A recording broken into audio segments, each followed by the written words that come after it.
La la la la la la la la la la la pandanglah awan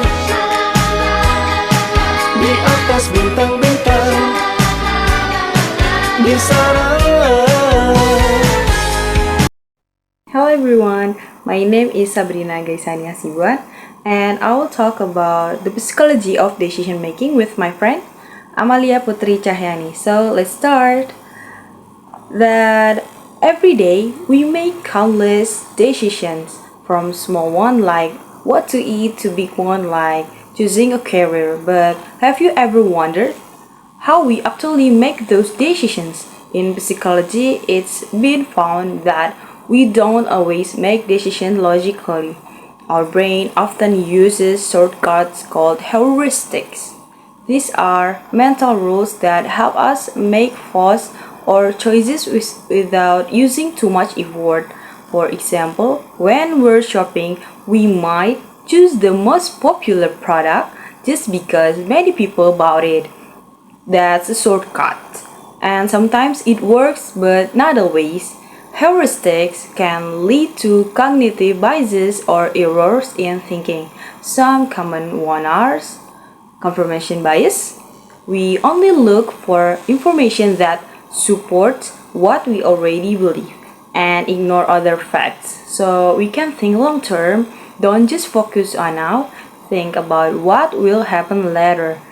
And the next, anchoring bias, we rely too much on the first piece of information we see. For example, if we see a shirt that was $100, now $50, we think it's a great deal even if it's not worth $50. Availability bias, we think something is more important just because we hear about it a lot. For instance, we may think flying is dangerous just because we see news about plane crashes. For even theft is actually safer than driving. Wait and think, don't just decide fast. Especially for big things, take time to see all sides. These biases show that our decision making isn't always objective. We've affected by our surroundings, memories, and even what we hear first. So, the next part will be presented by Amalia. Thank you. Okay, now let's talk about emotions. Many people believe that good decisions are based only on logic, but emotions actually play a big role in decision making, sometimes more than we realize. Without emotions, we might not be able to decide at all. Studies show that people with brain injuries that affect emotions often struggle to make even a simple choices. So let me give you an example. Imagine you just watch a sad movie and suddenly you think about texting your ex. That's not logic.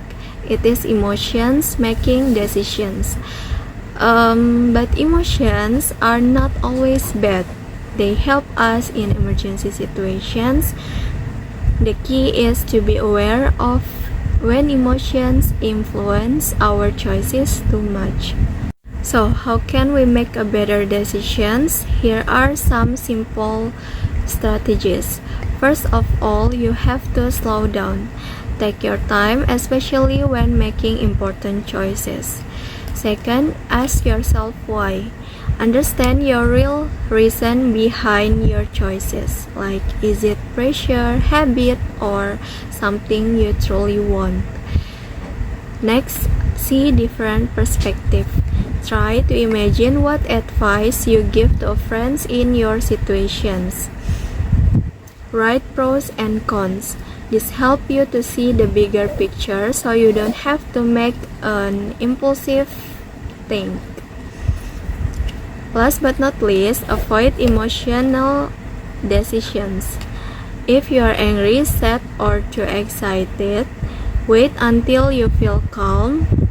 So after that, you can decide something. In conclusion, decision making is not just about thinking, it's all about understanding how our brain works. By being more mindful, we can make smarter, more thoughtful decisions every day in our life. If we know how our mind decides, we can choose better. If we see our mind tricks, know how we feel, and try some easy way to improve, we can make all the smarter choices. It takes time to learn and know yourself, so good luck.